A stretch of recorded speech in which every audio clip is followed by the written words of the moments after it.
ვიზუალური პროგრამირების მოსწავლეთა კონფერენცია ილეონიში უკვე მეორედ ტარდება და ამ კონფერენციაზე მოსწავლეები წარადგენენ თავიანთ ნამუშევრებს.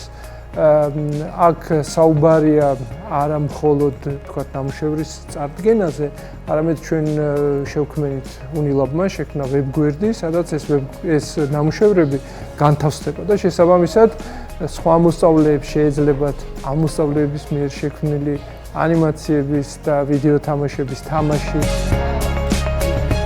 სახალისო იყო ძალიან მომეწონა, ძალიან ბევრი ვიწვალე და ძალიან გამიხარდა, რომ გადავედი მესამე ტურში. ჩვენ გადაწყვეტეთ, რომ გაგვიკეთებინა ანიმაცია ქაჯეთის ციხის აღების სცენაზე. იმიტომ რომ ჩვენი აზრით ეს ერთ-ერთი ყველაზე მნიშვნელოვანი ნაწილია ვეფხის ტყავასანში.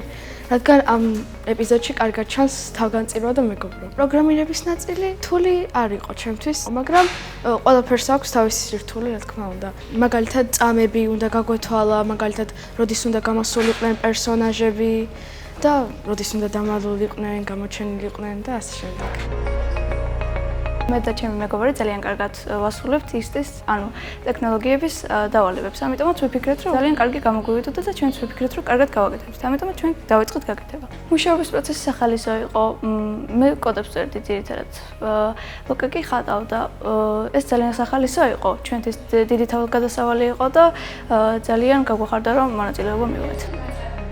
ძალიან დიდი მადლობა მინდა გადავცე კონფერენციის ორგანიზატორებს ილია-უნის, უნილაბს და ექსპლორიუმს, რადგან ესეთი პროექტების განხორციელება არის უმნიშვნელოვანესი სასკოლო განათლებისთვის.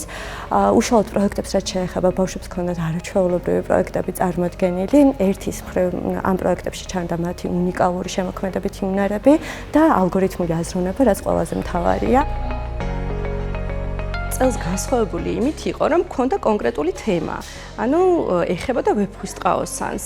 მნიშვნელოვანი იყო რამდენიმე მხრივ, ჯერ იმით, რომ რთული ნაწარმოებია და ძალიან საინტერესო იყო იმ მხრივ, რომ რისიც გვჯერა ჩვენ, რომ ყოველთვის მოსწავლეები იფიქრებენ რაღაც აბსოლუტურად ახალს და განსხვავებულს, ისეთი, რომელიც შეიძლება ჩვენს იმ მომენტში თავში არ მოგვდის და ეს ხდის ამ პროცესს ძალიან საინტერესოს ორივე მხრისთვის, ერთ მოსწავლეს და მე ჩვენთვის, რომ ამ ნამუშევრების ნახვა არის რაღაცა ახალი თავგადასავალი, რომელშიც ჩვენ ძალიან ბევრ რაღაცებს ვსწავლობთ.